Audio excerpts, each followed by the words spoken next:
안녕하십니까. 오늘은 프랑스 문화 테마기행 패션에 대해서 간단하게 공부를 하고, 그 다음에 향수에 대해서 공부를 하겠습니다. 이 패션과 향수는 몇 사람, 입생 로랑이라든지 코코 샤넬 등을 비롯한 그 몇 사람을 기억하면 되겠습니다. 자, 우선 패션 용어가 나옵니다. 미술 작가들이 자기 작업실을 아틀리에라고 그러죠. 아틀리에라고 그러는데, 이 패션 용어에서는 오뚜꾸뚜 전번에 갖추어진 재봉실, 내내 작업실이죠. 재봉실을 아틀리에라고 표현합니다. 부티크는 상점이라는 말이에요. 상점. 규모는 작아도 멋있고 우아하다, 이렇게 돼 있어요. 기성복, 향수, 모자, 스카프 뭐 이런 것들을 파는 데죠. 그 다음에 컬렉션, 콜렉시옹이라고 프랑스어는 발음하는데, 이 창작 발표, 파리에서는 1월 하순에 추나 컬렉션, 7월 하순에 추동 컬렉션을 발표하는데, 예, 맞아, 패션쇼, 그거를 콜렉시옹이라고 합니다. 그 다음 꾸뚜르, 오뚜꾸뚜르, 고급 의상점. 파리 고급 의상 조합에 가입하여 조합 규정의 규모와 조건을 갖추어 운영하고 있는 고급 의상점을 오뚜꾸뚜르라고 합니다. 꾸뚜리에, 꾸뚜리에거, 재봉사죠. 그 다음에 데시나테어거, 데생이라는 말 알잖아요. 데생, 그거를 그리는 사람이에요. 스타일화를 그리는 사람, 디자인은 하지 않고 디자이너가 창작한 작품을 그림으로 표현한다. 그 정도. 그리고 마네킹, 이 마네킹이잖아요. 마네킹. 근데 우리나라는 마네킹 하면 인조, 인형이잖아요. 근데 이 패션 모델을 마네킹이라고 합니다. 그리고 불어에서 모델은 디자이너가 창작한 작품이에요. 넘어갑시다. 크리스찬 디오르, 그 2차 대전 후에 뉴룩, 치켜올린 어깨 짧은 스커트, 처진 어깨, 폭이 넓은 롱 스커트, 이렇게. 또 프레타포르테, 프랑스어인데 기성복이에요. 고급 기성복, 프레타포르테. 세븐스 아버뉴, 뉴욕 7번가, 세계 기성복 산업을 리드하는 뉴욕 기성복, 미국의 기성복자가 집결되어 있는 그 뉴욕 7번가죠. 세븐스 아버뉴. 그 다음에 넘어갑시다. 자, 샤넬. 여러분들 지난번에도 샤넬에 대해서 내가 얘기를 했을 텐데, 샤넬에 대한 영상을 한번 봅시다.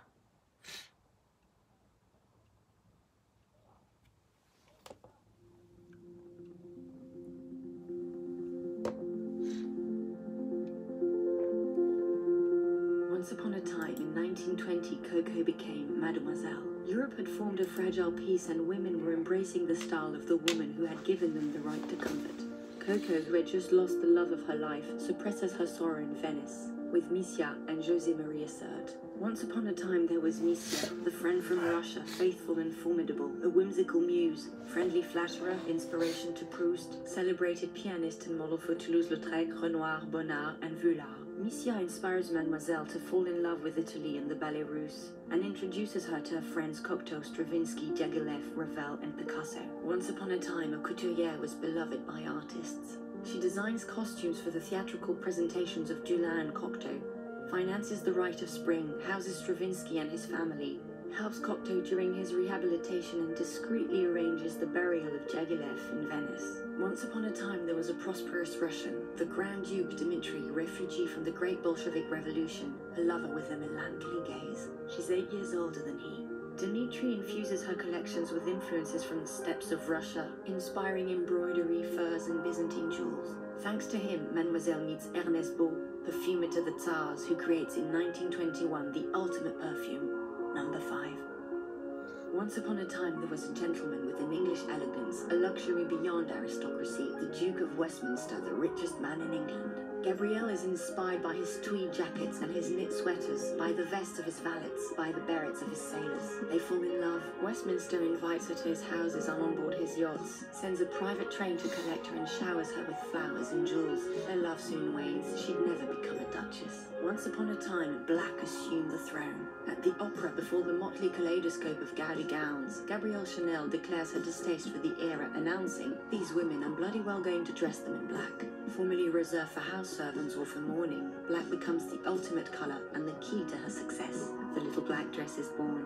Once upon a time there were costume jewels which Gabrielle Chanel loved to mix with precious stones. She reproaches the women of the world for wearing their fortunes around their necks, saying, "What counts is not the carats but the illusion." Once upon a time, a triumph. The whole world wants to wear Chanel, including Hollywood, but Gabrielle quickly moves beyond the caprices of the silver screen and returns to France, establishing herself at the Ritz. Once upon a time in 1936, a company's founder is faced with 4,000 workers on strike during the spring of the Popular Front. They dare to defy her. Mademoiselle, by nature so unyielding, gives in. Once upon a time, the Second World War was announced. At 55 years, at the height of her glory, Gabrielle Chanel closes the atelier on the Rue Cambon.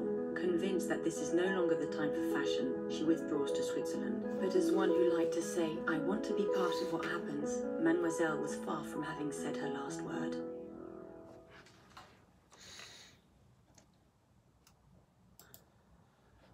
자, 그렇습니다. 샤넬 넘버 5. 전 세계에서 지금은 25초에 한 병씩 팔리고 있는 세계 최고의 향수를 만든 샤넬이죠. 원래 가브리엘 샤넬인데, 원래 이름은 가브리엘인데, 고아원에서 자라다가 이제 나이가 들어서 18살 때 고아원에서 나왔어요. 그래가지고 이제 술집에서 알바를 하는데, 이제 코코리코코코코코코리코코코라는 동요 비슷한 그 노래를 흥얼거리면서 다녔기 때문에 코코 샤넬이 되었습니다.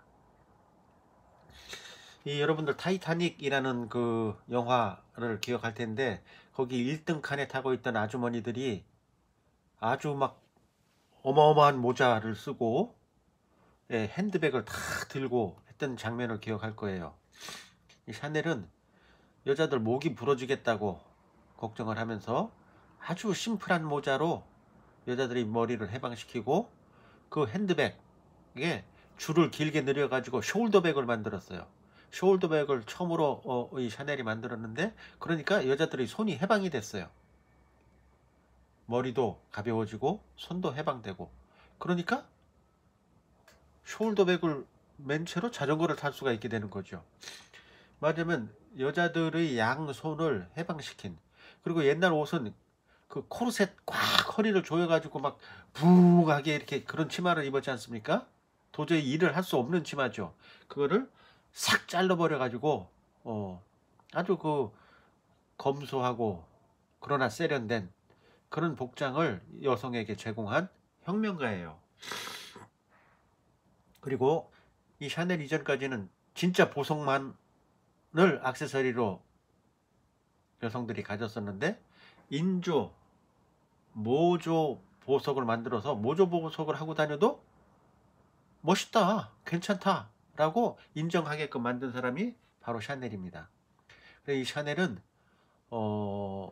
지난번에 21세기로 접어들 적에 20세기 100년 동안 세계를 움직인 위대한 인물 100명에도 선정이 됐었고, 또 그중에서 10명을 추렸어요. 거기에도 선정이 됐어요. 그만큼 이 샤넬이 남긴 그 여성사, 인류사에 남긴 흔적은 어마어마합니다. 특히 이 샤넬 넘버 5는 말린 몰로가 내가 기자들이 "당신은 침대에서 무엇을 입고 잡니까?" 하니까 나는 샤넬 넘버 5 몇 방울을 입고 잡니다. 누드로 잔다고 말하지 않고 향수 몇 방울을 입고 잡니다 라고 얘기해가지고 아주 유명한 향수가 됐죠. 넘버 5. 모조 액세서리, 핸드백, 잠금새, 또 누비 핸드백, 이런 것들이 샤넬을 상징하는 것들이죠. 이거 뭔가 하나 더 볼까요?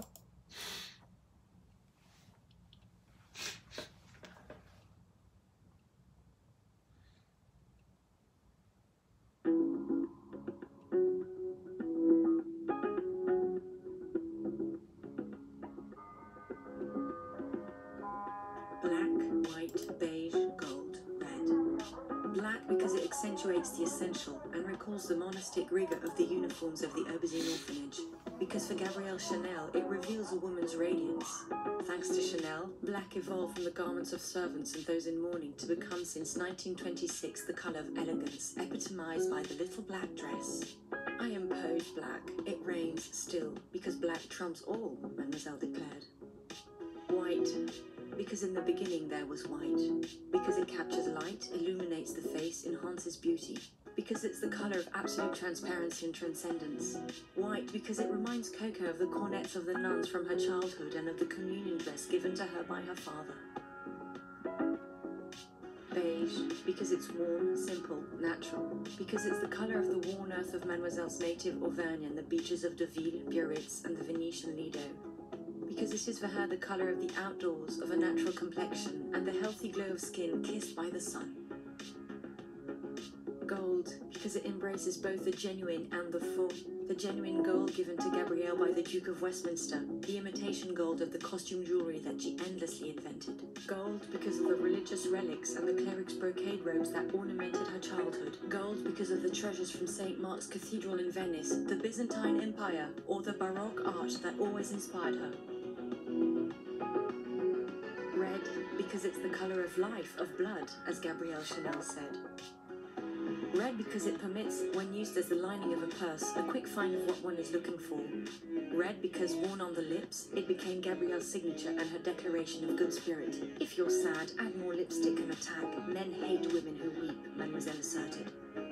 Black because it creates depth among other colours, because it stands out against a white label, shines in the makeup case's luxurious lacquer, lines eyelids and enhances lashes.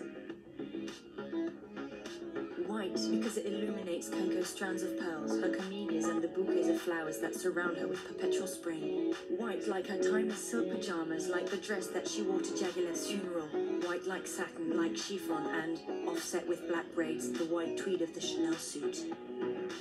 Beige because, against the sacred union of black and white, it offers a counterpoint, an element of neutrality and heightened elegance. Beige because, with Chanel makeup, it revives the skin.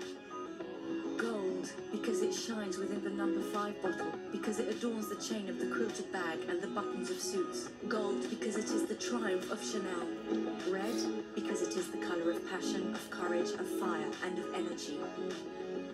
Finally, black and white together, because one cannot exist without the other, because they are absolutely pure and in perfect accord, because they are the stroke of Karl Lagerfeld's pen, because they are the signature of Chanel.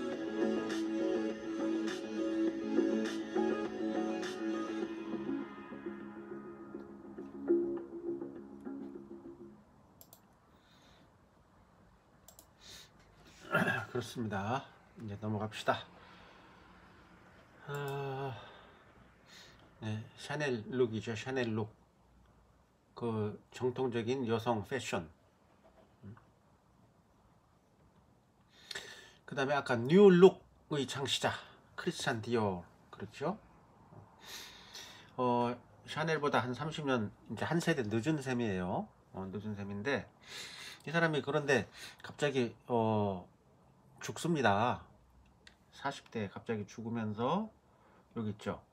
52세에 죽었네요. 죽으면서 견습공이었던 입생 로랑을 자기 후계자로, 그때 입생 로랑이 20살 좀 됐었을 텐데 후계자로 지명을 하고 죽습니다. 근데 그 견습공이었는데 일약 한 2, 3년 만에 이 패션계의 대스타가 되죠. 이 입생 로랑에 관한 영화는 3가지가 나왔었어요. 생로랑이라는 영화도 있고 입생로랑이라는 영화도 있고. 근데 그 영화가 아주 이 패션을 이해하는데 또 입생로랑을 이해하는데 굉장히 중요한 영화들입니다. 그래서 여러분들이 내가 이 과제물에다가도 올려놓겠지만 입생로랑에 관한 영화 아무거나 좋아요. 그 영화를 여러분들이 하나씩 보고 그 영화평을 간단하게 길게 쓸 필요 없어요. 간단하게 써서 사이버 캠퍼스에다가 제출하는 걸로 리포트 하나를 마무리하기로 합시다.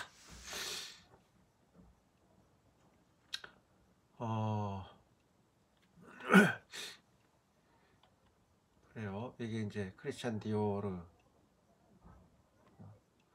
그 다음에 입생 로랑이 나오죠. 이 입생 로랑은 디오를 이은 천재, 유행을 초월하는 패션. 그 다음에 83년에 뉴욕의 메트로폴리탄 박물관에 생존 디자이너 최초의 개인전을 그 박물관에서 했다. 이게 입생 로랑, 이 YSL, 이게 그 파리 멋의 상징이 됐죠. 이브라는 이름은 프랑스에서 남자 이름이에요. 이브. 그 아담과 이브의 이브는 프랑스어로 하면 에브예요. 에브. 그래서 이 Y 이브는 요거 남자 이름이다. 피에르 까르다, 니나 리치, 그렇죠. 자, 샤넬 의상.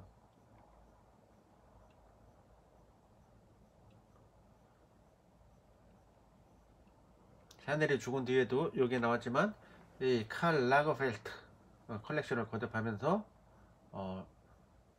이 샤넬사를 발전 시키고 있습니다. 크리스찬 디오, 쥐바우시, 입생 로랑,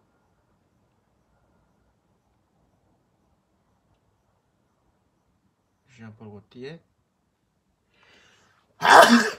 그렇습니다.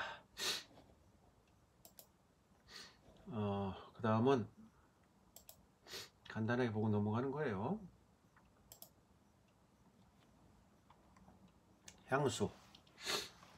향수는 퍼퓸이죠. 퍼퓸.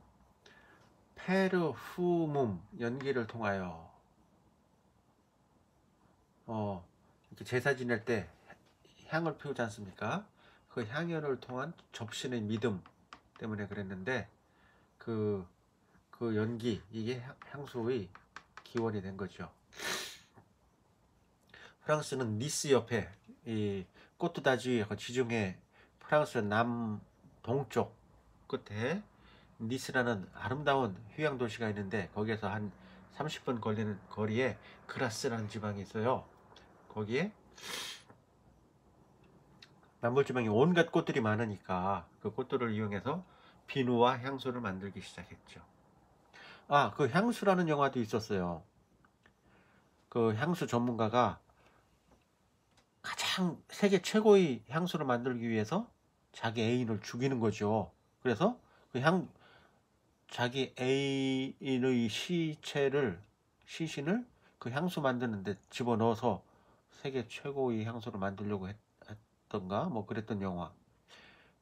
마치 우리 에밀레 종, 그 종을 최고의 종을 만들기 위해서 자기 애기를 죽였던 그런 전설과 흡사한데, 그 향수라는 영화도 조금 무섭긴 하지만 여러분들이 꼭 보면 이 프랑스를 이해하는데 참 도움이 된다고 생각합니다. 아까 그 입생 로랑 그 영화가 보기 싫으면 이 향수라는 영화를 봐도 좋겠어요. 그걸로 리포트를 써도 됩니다.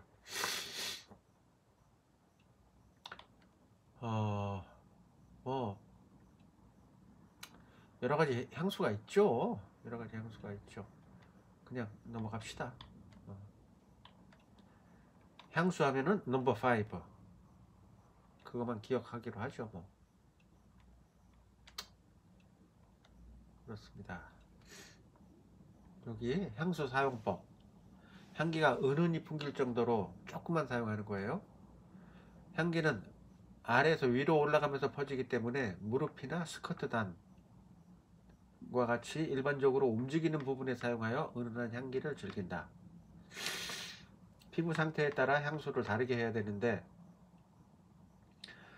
지성 피부인 사람은 신선하고 깔끔한 느낌을 가는 오데콜롱류,